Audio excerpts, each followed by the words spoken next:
26장입니다. 마태복음 26장 17절에서 30절까지의 말씀 함께 보기를 원합니다.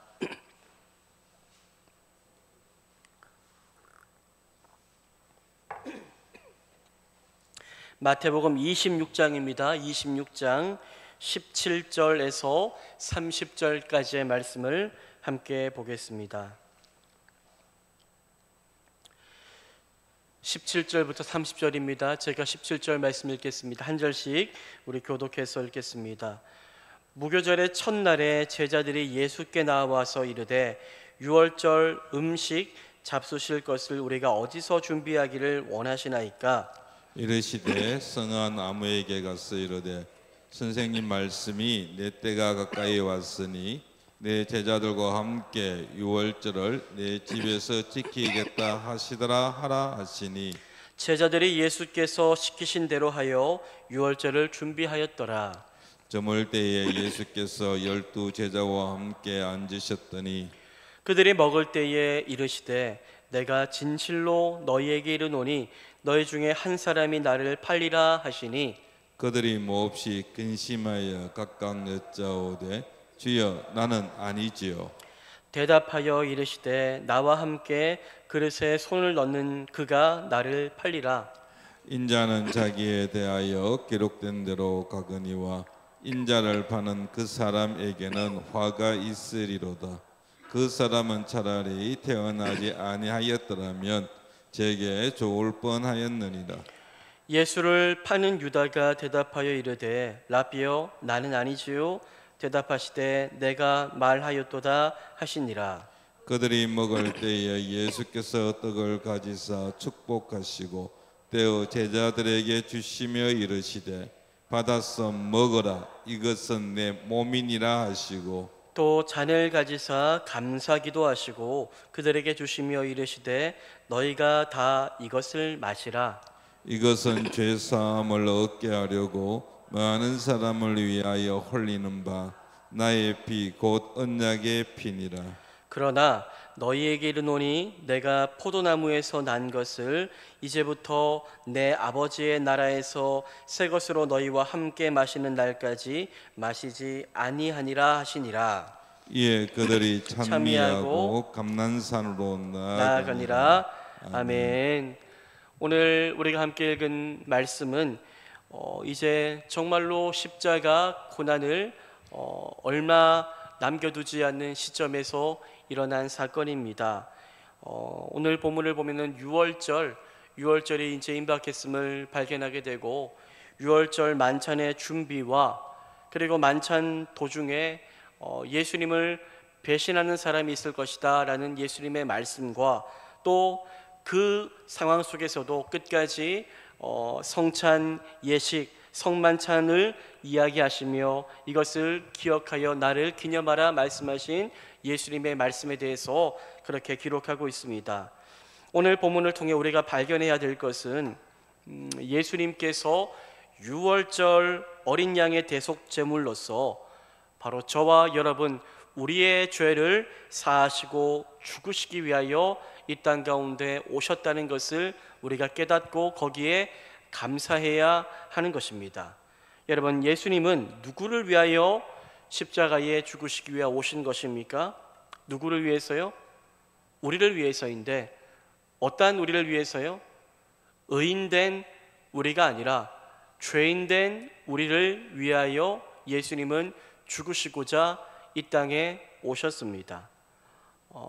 우리와 같은 죄인, 오늘 가룟 유다가 나오는데요, 가룟 유다와 같은 죄인, 회개하지 않는 죄인이 회개하고 돌아오기를 바라시며 예수님은 십자가를 짊어지고 그렇게 모든 대속 제물로 죽으시고자 하셨다는 것입니다.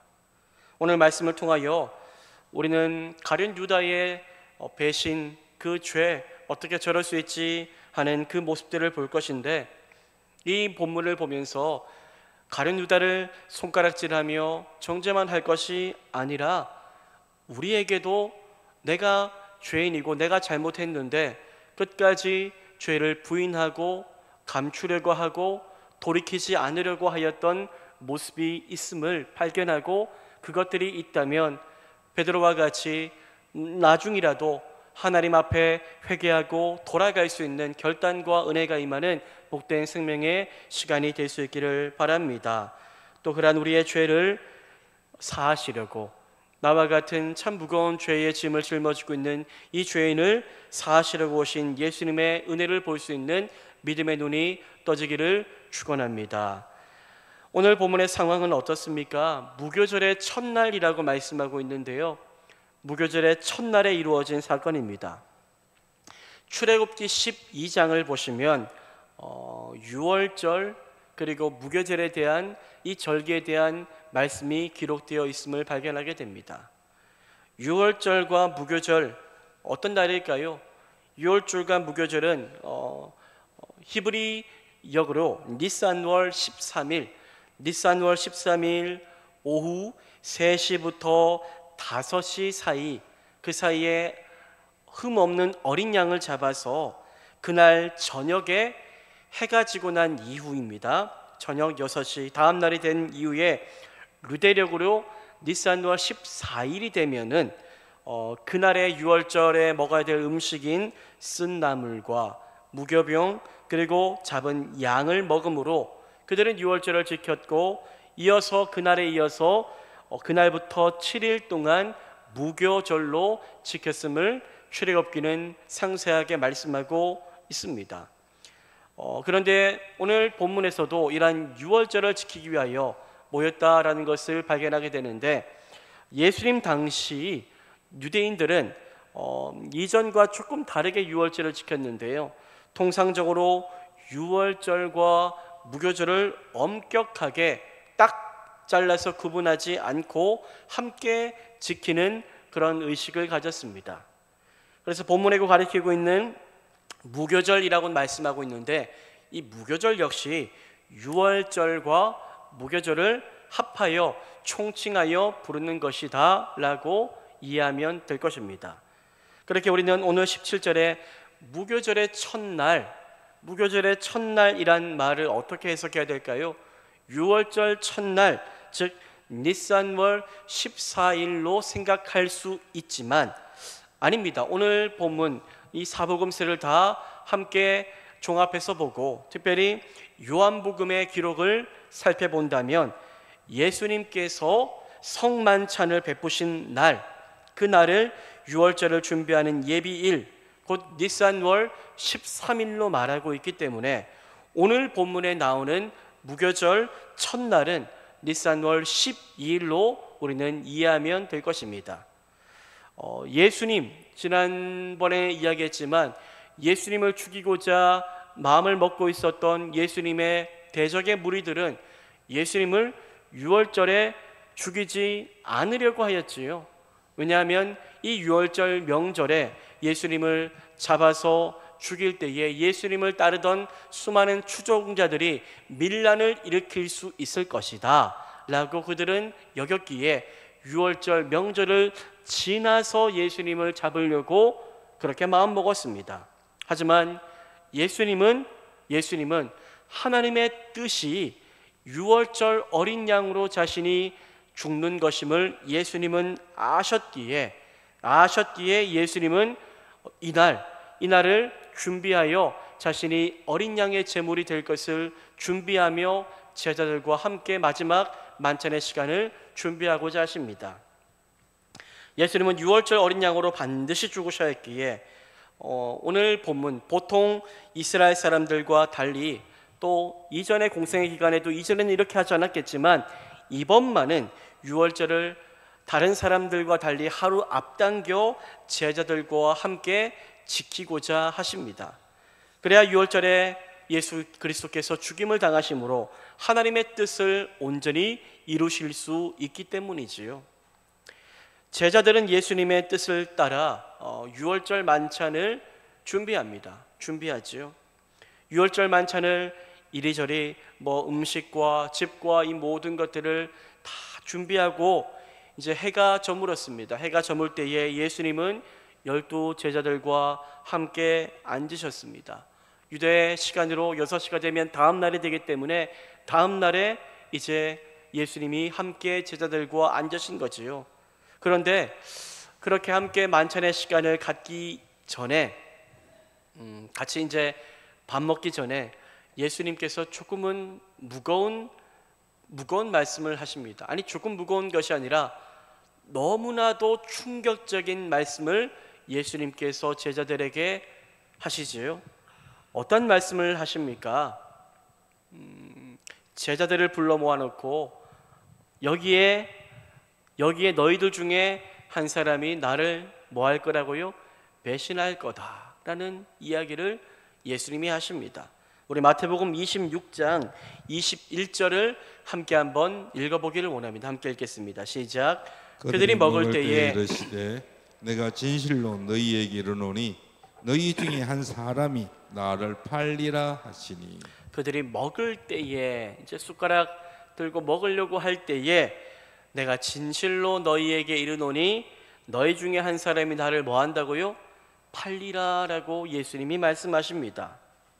제자 중 한 사람, 예수님과 공생애의 그 오랜 시간을 함께한 사람, 사랑하는 사람, 하나였던 이 참 믿을 만한 사람들 중에 한 사람이, 너희 중에 한 사람이 나를 배신하여 나를 사내들인 공회에 팔아 넘겨버릴 것이다 라는 한 번도 상상하지 않은 말도 안 되는 이야기를 예수님께서 제자들 앞에서 공공연하게 하신 겁니다. 예수님의 말씀을 듣는 순간에 유월절 만찬 그 좋았던 분위기의 자리에 있었던 사람들은 얼음처럼 다 멈춰버렸을 겁니다. 예수님의 참 무겁고도 충격적인 말씀을 듣고 그 자리에 있었던 제자들은 심장이 뛰고 근심하고 불안해합니다. 불안해하죠. 서로 막 눈치를 보기 시작했을 겁니다.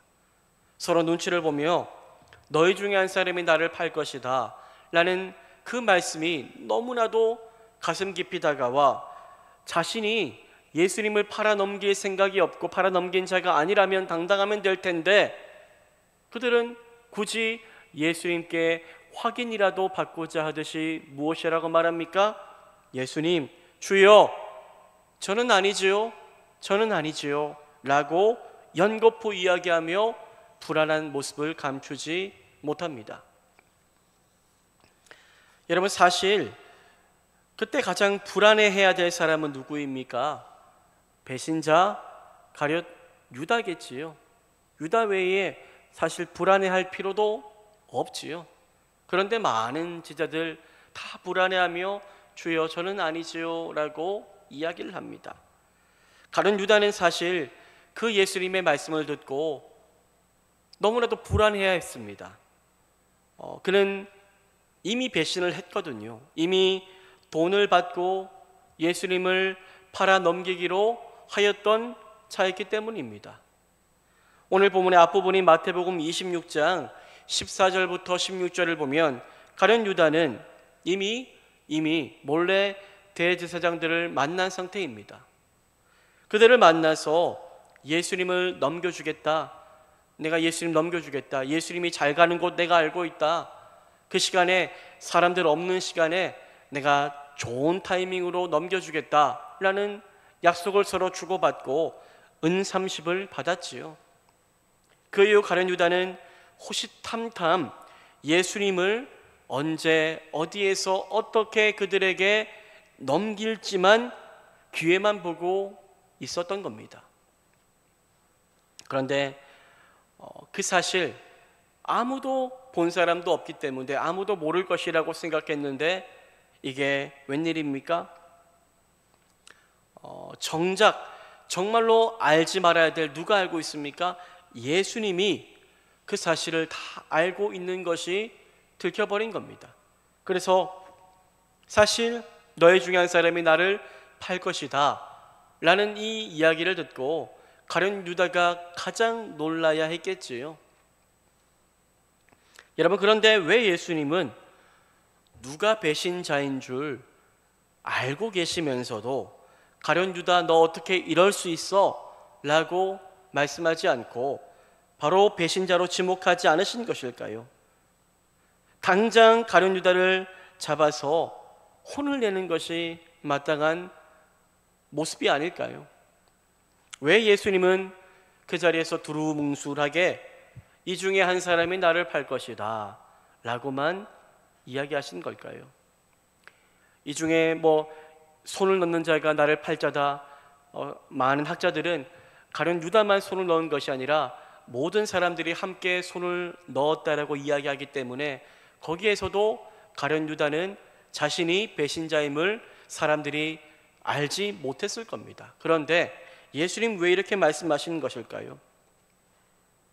또 거꾸로 생각해 보면 그렇다면 예수님의 이 말을 듣고 가룟 유다가 이후에 취해야 될 행동은 어떠한 모습이어야 했을까요? 그때라도 여러분들 이건 주님이 나를 위하여 주시는 기회이구나 라고 생각하고 그때라도 싹싹 빌면서 주님 잘못했습니다 라고 이야기하면서 회개하는 것이 마땅한 모습이 아니었을까요?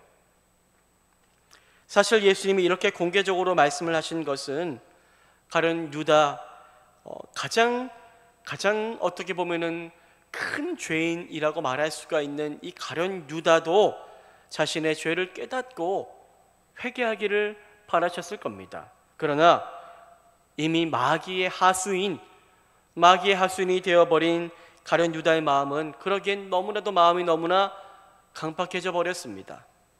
회개하기에 너무 멀리 와버린 모습 그 자체였던 거지요. 그래야 가룟 유다는 그 자리에서 자신의 잘못을 회개하지 않고 도리어 더욱 악한 마음을 품고 예수님을 어떻게 해서든지 팔아 넘기고자 합니다. 가룟 유다 그는 끝내 배반의 길을 걸으려고 하였던 것입니다.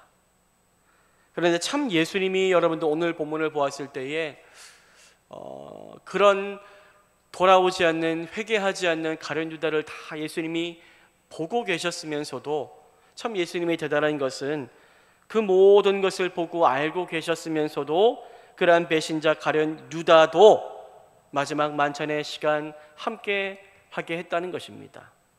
가룟 유다와 같은 극악무도한 죄인을 예수님 배제하지 않으시고 다른 제자들과 함께 마지막 만찬의 시간을 가지시며 그에게도 자신이 가야 할 십자가의 길, 바로 십자가 피의 그 보혈의 은혜가 무엇인가를 알려주셨던 거지요. 여러분, 이것이 예수님의 다함 없는 사랑과 은혜가 아닐까요?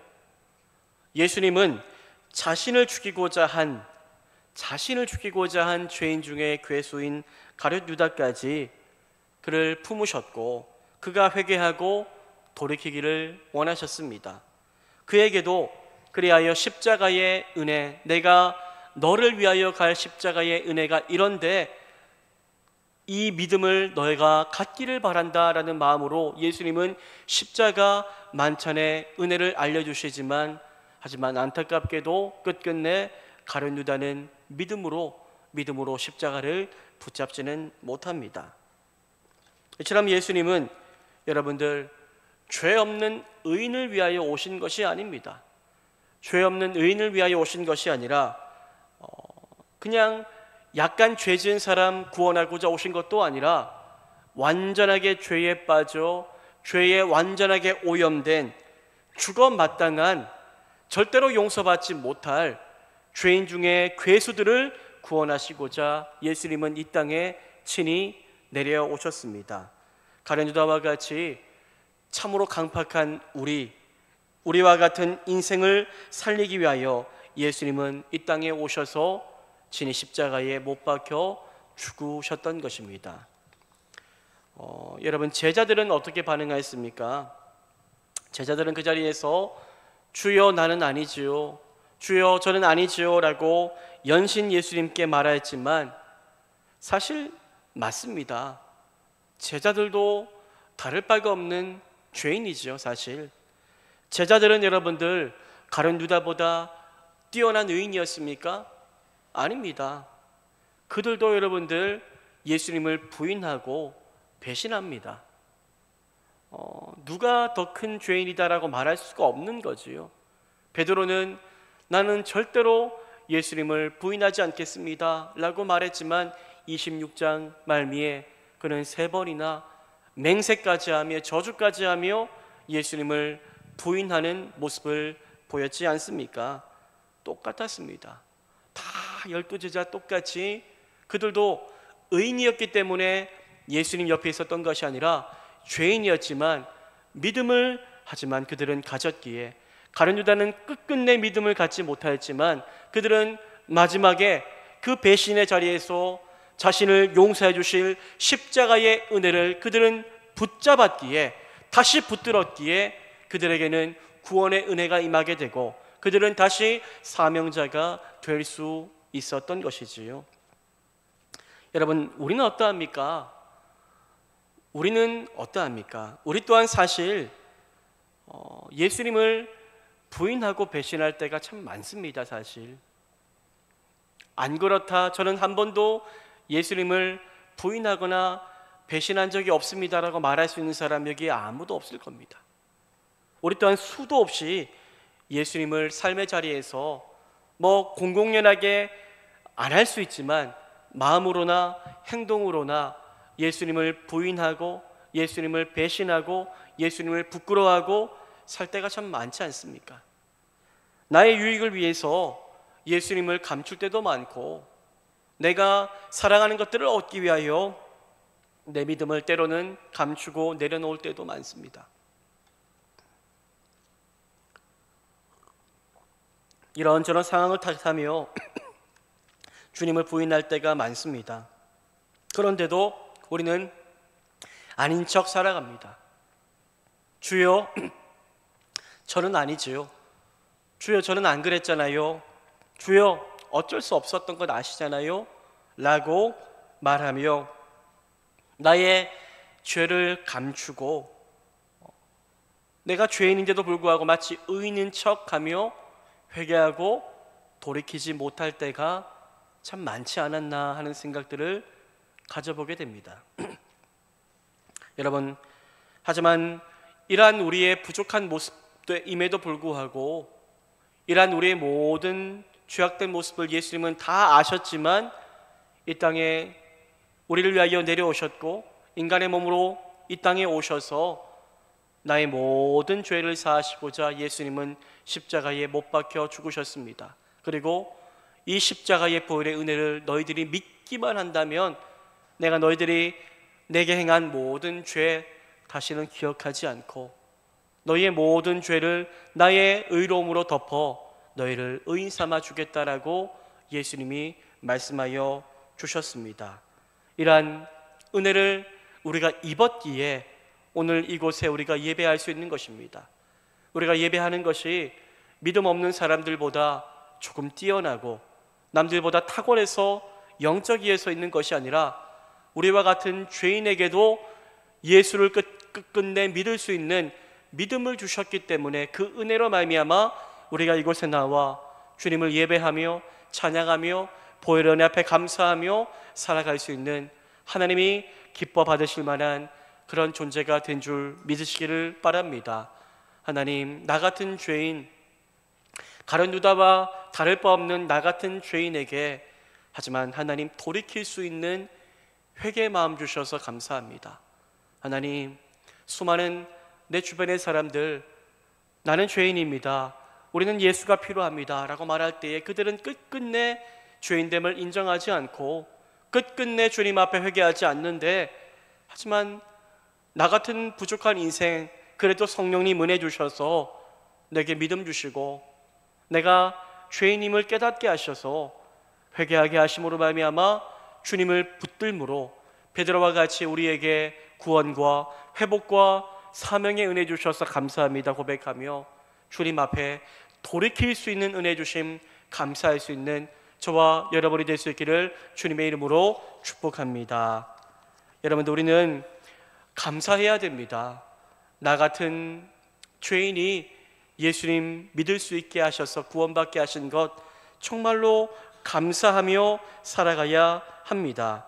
그렇다면 여러분들, 우리는 예수 그리스도의 보혈의 은혜에 어떻게 감사하며 살아가면 되는 것일까요? 어떻게요? 예수님은 어떻게 우리가 살아가야 될 것인가에 대해서 이유 만찬의 자리에서 알려주시는데요. 날마다 내가 너희를 위하여 흘린 피와 너희를 위하여 찢긴 몸을 기억하고 잊지 말며 날마다 십자가의 은혜를 붙들고 나를 위하여 살 것을 예수님께서 요청하십니다.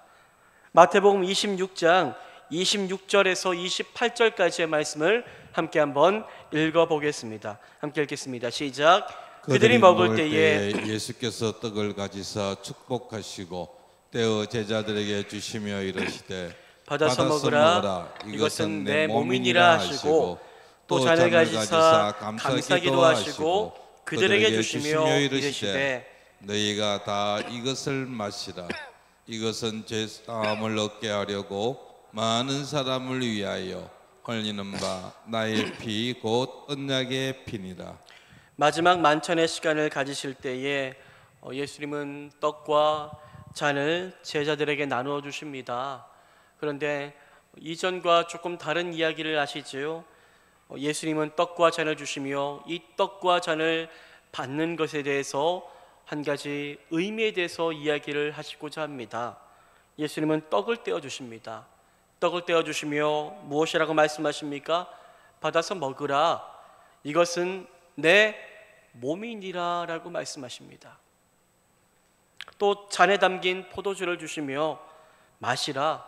이것은 죄사함을 얻게 하려고 많은 사람을 위하여 흘리는 바 나의 피 곧 언약의 피니라 라고 말씀하십니다. 유월절 마지막 만찬의 자리에서 예수님은 떡과 잔을 나누시며 아주 중요한 두 가지 말씀을 하십니다. 이것은 내 몸이다. 이것은 내 피다. 이렇게 말씀하십니다. 여러분, 예수님께서 이렇게 말씀하신 목적, 그 이유가 무엇일까요? 여러분, 이 떡과 이 포도주에 무슨 특별한 효험이 있음을 알려주시고자 하신 것일까요? 아닙니다. 사실 이 떡은 기존에 지난해 먹었던 유월절 떡과 동일한 떡이고, 이 포도주도 기존에 먹었던 포도주와 똑같은 포도주입니다. 그렇게 이것들, 이 떡과 이 포도주가 무엇인가 거룩한 무엇인가가 될 수는 없습니다. 우리는 교회에서 성찬식을 대할 때에도 떡과 잔을 대하지만 그 떡과 잔이 무슨 특별한 효험이 있는 거룩한 것이다 라고 여길 이유는 없습니다. 거기에 영적으로 주님이 임재하신다라고 믿고 먹고 마시는 것이지 이것이 무슨 특별한 것이다 라고 여길 이유는 성경 어디에서도 찾을 이유가 없습니다. 가톨릭을 보면 성수라는 말을 해요. 성수, 성물, 성구라는 이야기를 하는데 사실 신학적으로 보면은 온전한 말은 아닙니다. 강대상도 성구라고 하지요. 하지만 이 강대상이 물론 우리가 잘 아름답게 그렇게 잘 닦고 살피고 해야 되겠지만은 이것이 어떤 특별한 무엇인가가 있다라고 신학적으로는 해석할 수 없습니다. 그렇죠? 의미가 중요한 것이죠. 의미가 기독교에는 어떠한 것에도 거룩하다라는 이름을 붙이지는 않습니다. 오직 누구만이 거룩합니까? 예수님만이 거룩하지요. 예수님만이 거룩하지 예수님이 아닌 다른 무엇인가가 거룩한 존재가 되어버린다면 그것이 우상화가 되어버릴 것을 그렇게 알기에 우리가 믿고 있는 개신교, 특별히 우리 교단이 속한 곳은 특별히 더 그런 것들을 그렇게 멀리하고자 합니다. 어렸을 때 교회 뒤에 십자가가 있었던 교회들이 많았는데 그것이 옳다 그르다를 떠나서 그것 때문에 때론 저는 십자가 보면서 더 주님 생각하며 기도 잘 될 때도 있었어요. 사실 있었지만 하지만 그로 인하여 거기에 무엇인가가 있는 것 같다라고 여기며 많은 사람들이 십자가도 만지고 그런 일들이 일어난 거예요. 그러다 보니까 우리 교단 합동교단에는 교회 안에 십자가를 이제 그렇게 없이 하려고 하는 것이 있는 것입니다. 없이 하려고. 실제로 제가 소래사에 갈 때에 늘 새벽에 기도를 하러 갈 때에 지나가다 보면은 성당이 있어요. 성당 앞에 누가 있습니까? 한 여인의 상이 있지요. 마리아 상이 있는데 거기에 가서 누가 꼭 만지고 손을 잡고 이런 분들이 간혹 있더라고요. 그러한 것을 행하지 않도록 하기 위하여 예수님은 떡 잔을 주시며 이것이 내 몸이니라 내 피다, 이 말씀이 여기에 어떤 특별한 효험이 있는 것이 아니라 이것을 먹고 마실 때마다 무엇을 하라고요? 나를 기념하라, 나를 기억하라, 이렇게 말씀하신 그 의미를 우리는 분명히 알아야 할 것입니다. 예수님은 마지막 유월절 만찬의 시간에 성찬 예식의 의미를 알려주시며 계속해서 너희들이 이 성찬 예식을 행하라고 하십니다. 주님 다시 오시는 그날까지 그래서 우리 교회는 이 성찬 예식을 행할 것입니다. 그때마다 뭐 하라는 것입니까? 내가 너희를 위하여 흘린 피, 찢긴 몸, 내가 너희를 위하여 너희의 죄를 위하여 죽었다라는 것을 늘 기억하며 그 은혜 앞에 감사하며 날마다 죄를 죽이고 의를 택하며 거룩하신 예수님을 닮아 살아갈 것을 예수님께서는 부탁하고 계신 것입니다. 예수님은 여러분들 십자가에서 몸을 찢으시고 피를 흘리셨습니다. 그로 인하여 무엇을 하셨습니까? 나의 죄를 사하여 주셨습니다. 그런데 중요한 것은 여러분들, 예수님은 모든 인류를 위하여 죽으시지는 않았습니다. 택한 자를 위하여 예수님은 죽으셨지요. 모든 인간들이 주님 앞에 돌아오기를 바라시지만 그러나 반드시 무엇이 필요합니까? 믿음이 필요하지요. 믿음을 가지고 회개하여 돌이킴으로 구원의 은혜를 붙잡는 것이 필요한데 예수님은 그 은혜를 주시고자 십자가에 친히 못 박혀 죽으신 것입니다. 마태복음 26장 28절이 매우 중요한데요. 우리 28절 말씀을 함께 한번 읽어보겠습니다. 시작. 이것은 제 사함을 얻게 하려고 많은 사람을 위하여 흘리는 바 나의 피 곧 언약의 피니라. 이것은 죄 사함을 얻게 하려고 예수님이 십자가에서 죽으신 이유는 뭡니까? 죄 사함입니다. 죄 사함을 얻게 하려고 많은 사람을 위하여 내가 흘리는 바 나의 피 곧 언약의 피다 라고 예수님 말씀하시는데 예수님의 보혈의 능력에 대해서 이야기하는 거죠. 예수님이 흘리신 보혈의 능력을 믿을 때에 우리 안에 있는 모든 죄가 사하여진다 라는 말씀입니다. 그런데 예수님 누구를 위하여서요? 많은 사람을 위하여 라고 말씀하고 있습니다. 많은 사람, 모든 사람이라고 말씀하지 않고 오늘 성경은 많은 사람이라고 말씀하고 있습니다. 여기에서 여러분들 우리는 은혜를 발견해야 되는데 모든 사람이 아니라 많은 사람들인데 거꾸로 생각해 보면은 이 많은 사람들 안에 저와 여러분이 들어가지 못했을 수도 있습니다. 주님께 선택받지 못했다면 아무리 복음을 듣고 아무리 정말로 기독교라는 환경에 열려 있어도 믿음을 갖지 못함으로 말미암아 그 죄사함의 은혜를 받지 못할 수 있는데 참 감사한 것은 수많은 모든 사람들 가운데 주님께서 저와 여러분을 택하셔서 많은 구원받는 사람 가운데 한 사람이 되게 하여 주셨다는 것입니다. 우리는 이 사실 앞에 감사해야 합니다. 다른 사실을 내가 이 세상 살아가면서 얻지 못한 수많은 것들 불평하며 얻을 때 감사하며 이것 말고요, 정말로 수많은 사람 가운데 나를 택하사 나를 가룟 유다처럼 정말로 끝까지 회개하지 않고 예수 믿지 않게 하는 그 자리에 나를 부르지 않으시고 베드로처럼 우리도 실수하고 배반하고 예수님 떠났지만 하지만 베드로는 다시 돌아왔잖아요. 다시 돌아와서 예수님 붙잡았잖아요. 그러한 존재로 구원받을 존재로 나를 불러주신 그 은혜에 오늘도 우리는 감격하며 감사하며 살아가야 한다는 것을 기억하시기를 바랍니다.